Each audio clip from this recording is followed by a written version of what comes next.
So the power of habit, here I have a long form summary, with life lesson and moral education. So Charles, Duhigg here, the power of habits, explores the science behind habits, right? How they form here, how they actually influence our lives, and how we can change them, to improve ourselves.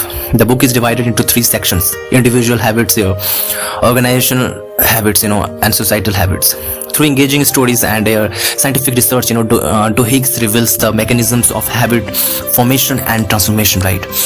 Part 1 is what here, the habits of individuals here, the habit loop, how habits work. Duhigg introduces, the habit loop, which consists of three components. Cue, first is cue, right? Trigger that initiates the habit. Second is routine, the behavior itself. Reward, the benefit that reinforces the habit. So understanding these loops, is crucial for changing habits. For example, if someone has a habit of snacking on junk food when stressed, they can replace the routine with a healthier alternative while keeping the cue and reward intact. Life lesson here, self-awareness is the first step towards transformation, right? By recognizing our habit loops, we gain control over our actions and can consciously shape our behaviors. The craving brain, right? How to create new habits, right? Duhigg explains that here habits comes powerful, when they are when they are linked to cravings. Companies like here Pepsodent successfully marketed, toothpaste by associating it with the craving for clean and fresh feeling. Life lesson here, harness craving for positive changes, right? So here, if we associate exercise with a feeling of accomplishment, right, or meditation with inner peace, we can make these habits stick. The golden rules of habit change, but why transformation occurs, right?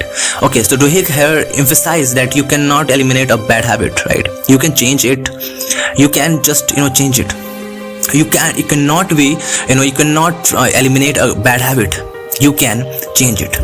The key is replace the routine, right? While keeping the same cue and reward. For example, former NFL coach Tony Dungy trained his players to react instinctively by replacing our habits with new ones, leading to success. Life lesson here, change is possible when we focus on replacing, not erasing, right? Instead of fighting bad habits, we should redirect them towards positive behaviors. Part 2 is the habit of successful organization. Keystone habits, which habits matters most, right? So here some habits have ripple effect. Changing one keystone habit here can transform multiple aspects of life. For example, Paul O'Neill, former CEO of here Alcoa, focused on workplace safety. The single habits improve productivity, morale, and profits. Key lesson here, identify keystone habits that drive overall success, right? So for personal growth, keystone habits like regular exercise, journaling, or mindfulness can lead to broader improvements. The power of crisis, here, how leaders create habits through accident and design. Organizations here often change habits during crisis. For example, Starbucks trains employees to handle stressful situations using predefined routines, ensuring consistency in customer service. Life lesson here, preparation and discipline lead to resilience. By practicing positive habits in calm moments, we can rely on them during challenges. Part 3 is the habit of societies, how movements happen. Duhigg explores how social movements, like the Montgomery bus boycott, gain momentum through habit formation. Movements succeed when first is a core group commits to change. Social network spreads the habit. A new identity reinforces the habit. Life lesson here, change here starts small. Change starts small but grows through collective action. If we want to create positive change in society, we must first cultivate habits within ourselves and our communities.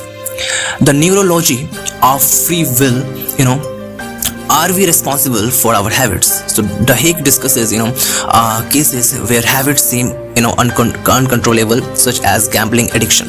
However, he urges that once we understood our habits, we regain control. Life lesson here, we are responsible for shaping our habits, right? By taking ownership of our behaviors, we empower ourselves to change. So the moral education and the final thought is here: self-awareness leads to self-improvement. Recognizing our habits allows us to change them. Small changes lead to big transformation. Focus on keystone habits can create a ripple effect. Okay, so discipline and preparation build resilience. Practice positive habits ensures success in difficult times. I mean to say is practicing positive habits ensuring here success in difficult times. Social change starts with individual action. Movements grow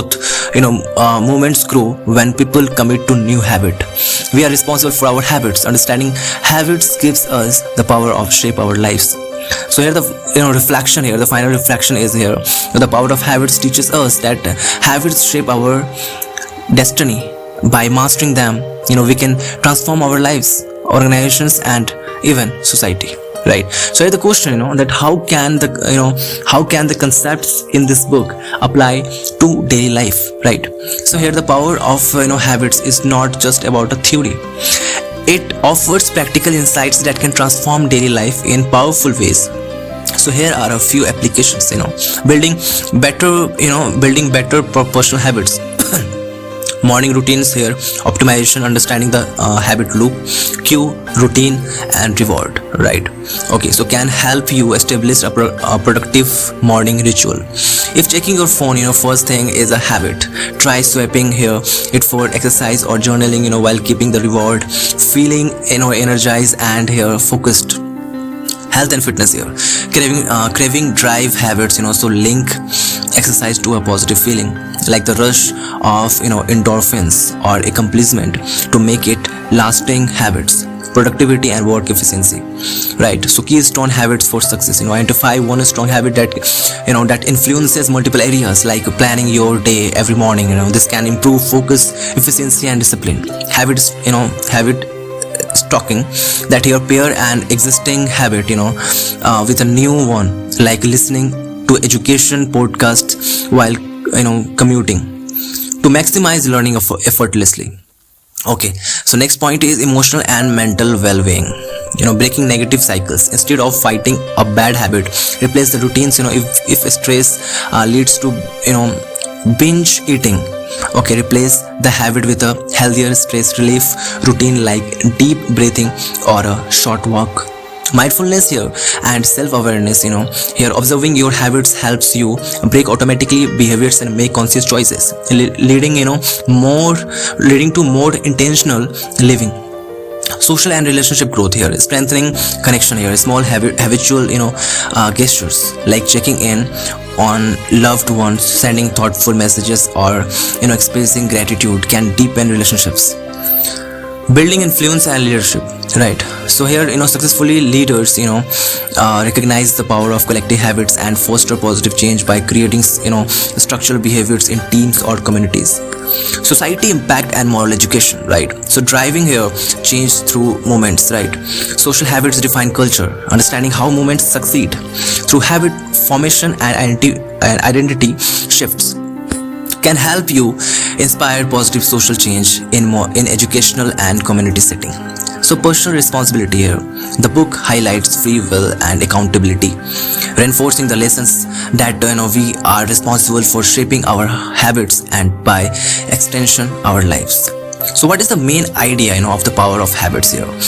Distilling scientific research on how habits work into engrossing narratives. The power of habits shows on how to build the right habits, change the patterns you dislike, and transform. So here the power of habits, a deep exploration of its main idea, that Charles Duhigg's here, the power of habits is a groundbreaking, book that distills scientific research into engaging narratives here, revealing how habits, shaping our lives, business, and societies. The central ideas of the book here is that habits govern much of our behavior, but by understanding their structure, we can consciously reshape them to create positive change. Duhigg introduces the habit loop, a neurological pattern that consists of three components. Cue. First is cue, the trigger that initiates the habits. Routine, the behavior itself. Reward, the benefit of habits. By recognizing these loops, individuals can identify and modify their habits, replacing negative routines with positive ones while maintaining the same cue and rewards. So how habits shape our lives? Duhigg argues that habits are automatic behaviors stored in the brain to conserve energy. Instead of making conscious decisions, every moment here our brain relies on habits to streamline action. This is why we can drive home without thinking, or instinctively right here reach for a snack when stressed. However, not all habits are beneficial. Some habits like procrastination, unhealthy eating, or here negative thinking, can hold us back. This book emphasizes that habits are not destiny. They can be changed with here awareness and effort. Right. So here example that Lisa Allen's transformation. Duhigg shares the story of Lisa Allen, a woman who struggled with smoking, right, drinking, and financial instability. Okay, after a personal crisis, he changed one Keystone's habit, quitting smoking, which led a cascade of positive changes in her life. So scientists found that her brain had rewired itself, providing that habits change is positive at any stage of life. So life lesson here: small habit changes can lead to profound transformation.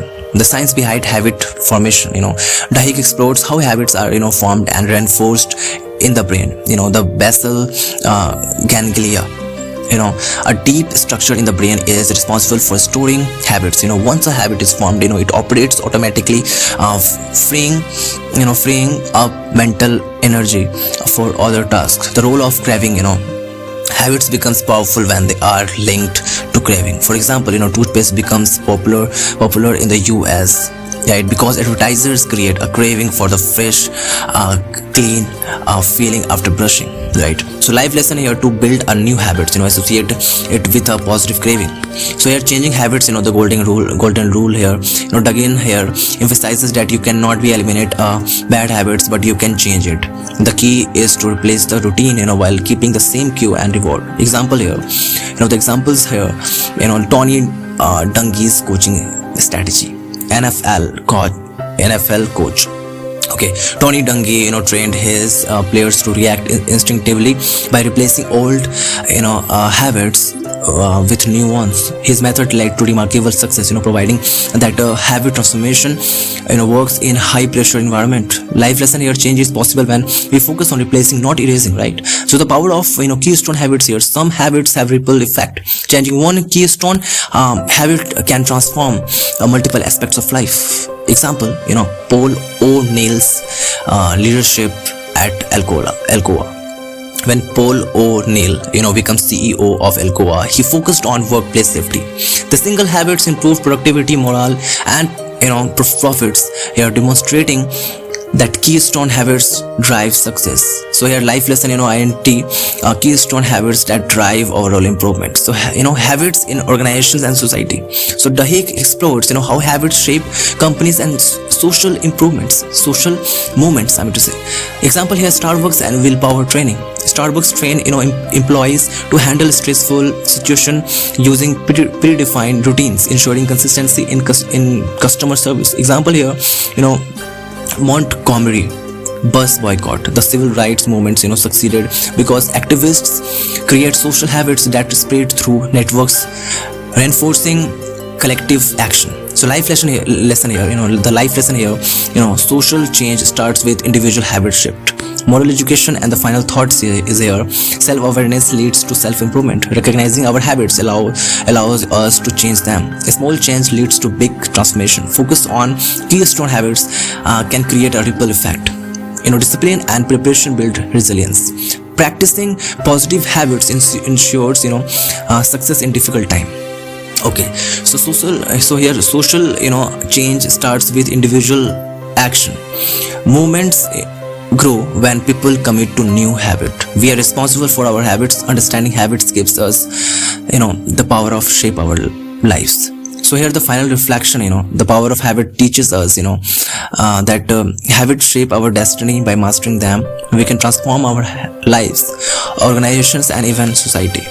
So what is the moral story, of power of habits? The stars of the books is the golden rules of habit change. The rule says here, keep the cue and reward the same, right? But change the routine here. So by maintaining the cues and rewards, with a habit, but changing it with a new routine, we can successfully rewire our habits over time. So the moral education of power of habits, a deep exploration with moral education. Charles Duhigg's The Power of Habits, presents a profound lesson. Habits shapes our lives, but we can have the power to change them, right? So here the book's central principle, the golden rule of habit change, teaches that we cannot simply erase habits, but we can modify them, by keeping the cue and reward, the same while changing the routine. This insights is transformative because it shows that habit change is not about willpower alone. It is about strategic replacement. By understanding how habits work, actually we can reprogram our behaviors, leading to personal growth, professional success, and even societal change, right? So the golden rules of habit, the golden rule of habit change, a path to transformation, right? So Duhigg explains that every habit follows a loop. Cue is a trigger that initiates the habits. Routine, the behavior itself. Reward here, the benefit that reinforces the habit. The key to habit transformation is not eliminating the habit entirely, but replacing the routine while keeping the cue and reward intact. Example here, overcoming stress eating. If someone has a habit of eating junk food when stressed, the cue stress, the reward here, comfort, remain the same. Instead of fighting the urge here, they can replace the routine, choosing a healthier alternative like drinking tea or going for walk. Over time, the brain associates the new routine with the same reward, rewiring the habits. Life lesson here, change is possible when we focus on replacing, not erasing. So moral education here, lessons from the power of habit. Self-awareness leads to self-improvement, as we know that here. Understanding our habits allows us, to take control of our action. Instead of feeling powerless, we can analyze our behaviors and make conscious changes. Some changes, lead to big transformation. Like the book, highlights the Keystone habits. Powerful habits that influence multiple areas of life. For example, regular exercise can improve our health, discipline, and even the productivity, which we want a lot, right? Discipline and preparation build resilience. Organizations like Starbucks train employees to handle stress using predefined routines, ensuring here consistency in customer service. This principle applied to life, preparing for challenges help us navigate them effectively. Social change here, social change starts with individual action. Movements like here, Montgomery bus boycott succeeded because activists here created social habits that spread through networks, reinforcing collective action. We are responsible for our habits. So here Duhigg emphasizes that habits are not destiny. We have the power of reshape them. This reinforces the idea that we are accountable for our action and the choices. So the final reflection here, the moral education of the power of habits, is clear. We are not prisoner of our habits. We are not prisoner of our habits. We are their architects. By understanding the habit loop and applying the golden rule of habit change, we can reshape our behaviors, improve our lives, and inspire change in others. So this is all about the power of habit book. So yeah.